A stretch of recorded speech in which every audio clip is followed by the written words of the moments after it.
Hello मित्रों, दोस्तों, भाइयों, बहनों, बेटियों। देखिए, एक और विद्वान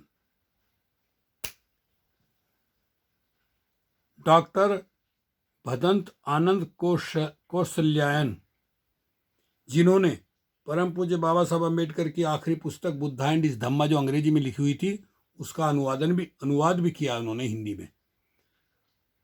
पुस्तक का नाम था बुद्धा एंड इस धम्मा। डॉक्टर भदंत आनंद कौशल्यायन ने जो उसका नाम रख दिया भगवान बुद्ध और उनका धर्म। क्या लिखते हैं वो, क्या कहते हैं? जिस प्रकार राम रावण युद्ध के बारे में यह मान्यता प्रचलित है कि राम रावण त्रेता युग में लड़ा गया था। राम रावण का युद्ध त्रेता युग में लड़ा गया था और राजा रामचंद्र जी के जन्म से बहुत पहले वाल्मीकि ऋषि हुए।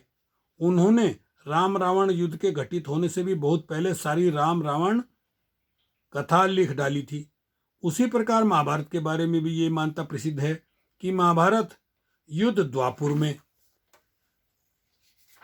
द्वापुर युग में आज से कोई 5000 वर्ष पहले हुआ था। और क्योंकि गीता और कृष्णार्जुन संवाद के रीति को अतिरिक्त और कुछ नहीं, इसलिए भागवत गीता भी 5000 वर्ष पुरानी कृति है।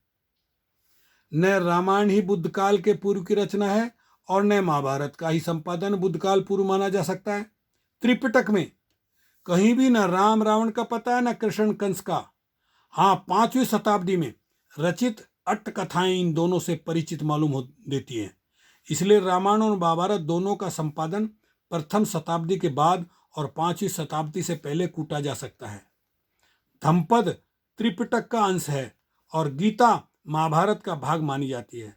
बुद्ध परिनिर्वाण के बाद जो प्रथम शताब्दी हुई उसमें भी बुद्ध वचनों का संगायन हुआ और उसके बाद की 2 और संगीतों में बुद्ध वचन का संगायन हुआ। सिंहल परंपरा के अनुसार प्रथम शताब्दी में सिंघल द्वीप में सारा त्रिपिटक लिपिबद्ध कर लिया गया। इसलिए धम्पद कम से कम 2000 वर्ष से लिपिबद्ध चला आ रहा है। धम्पद के बारे में कहा गया कि एशिया खंड में यदि किसी अविनाशी ग्रंथ की रचना हुई है तो वह यही है। प्रश्न है, गीता की रचना कब हुई? विद्वानों का इस विषय में इतना मतभेद है कि निश्चयात्मक रूप से यह कह सकना कठिन है कि गीता की रचना कब हुई, किंतु यह निश्चयात्मक रूप से कहा जा सकता है कि केवल भगवान बुद्ध के ही बाद में नहीं, बल्कि त्रिपिटक अथवा बुद्ध वचन के लिपिबद्ध होने के भी बहुत बाद में इसकी रचना हुई। इसका अभिप्राय यह हुआ कि गीता की रचना बादरायण के ब्रह्मसूत्रों के भी बाद ही कभी हुई है।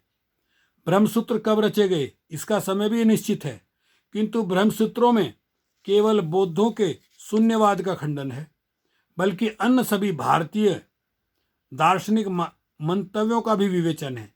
इसलिए ब्रह्मसूत्रों का रचनाकाल कुछ विशेष पुरातन नहीं हो सकता।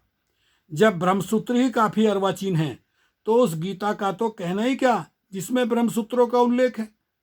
गीता में कुछ अंतर साक्ष्य भी हैं जो उसे बुद्धोत्तर ग्रंथ सिद्ध करते हैं। भागवत गीता और धम्पद, उस किताब में ये वर्णन आपको मिलेगा। ओके, शुक्रिया, धन्यवाद।